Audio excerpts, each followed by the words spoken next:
Hello, Dr. James Bogash, expert in health and longevity and creator of Bogash Life in Balance. And today we're going to talk about a sensitive subject, and that has to do with obesity, overweight, and just in general metabolic disorders like diabetes and hypertension and cardiovascular disease. And I fully understand that there is a lot that goes into this topic. There is a large chunk of that has to do with psychology. It has to do with depression. It has to do with anxiety. There are a lot of things that play a role in where somebody is in their state of health.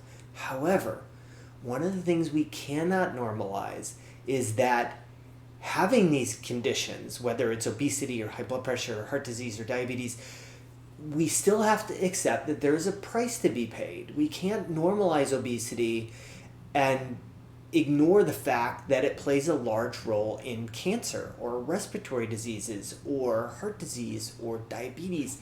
We can't ignore that, and I think I have a fear that that's where we're moving in society, that it's okay, like we're normalizing these conditions when they're not normal and they're not consistent with being healthy. So we can accept that in society, that there are a lot of underlying factors, and we really need to address underlying factors. Some people really do, some people unsuccessfully, but we cannot accept that these situations are okay from a health standpoint. So the reason I'm bringing this up is because there's a recent study looking at 159,000 people. So this is huge. Looking at how much obesity and metabolic abnormalities, so like cardiovascular disease, diabetes, played a role in breast cancer and colorectal cancer, which are two cancers which we already know are heavily linked to our underlying health. Almost would go as far to say almost exclusively linked to our underlying health. So this was looking at people who in early to young to mid-adult life, so like my age, a little bit younger, around that, 40s to 50s, being overweight or having cardiometabolic diseases like diabetes or heart disease, how much it played a role.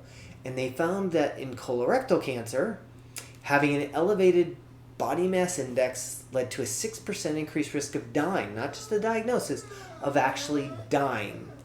And cardiometabolic disease had a 25% increased risk of dying if they had an elevated BMI. When it came to breast cancer, the elevated BMI was a 4% increase, and the cardiometabolic diseases was a 46% higher risk of death. Now, 4 and 6% may seem low unless you happen to be in that 4 or 6%. But keep in mind that these are a gradient. So we're looking at, in the studies, we look at the higher end of the numbers, it's not possible to look at the entire gradient. So what about people who are overweight?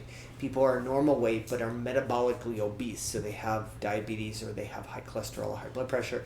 Those, when you start lumping all of those in together, it's a huge contributor to chronic diseases, including cancer, in our particular society.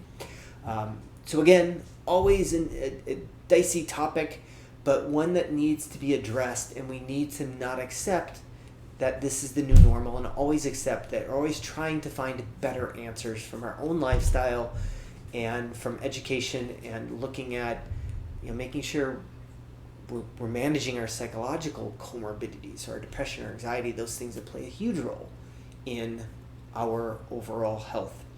As always, I'll post a link to this particular study in the description. Make sure you like this video, share it with somebody who you think needs information, and subscribe to the channel.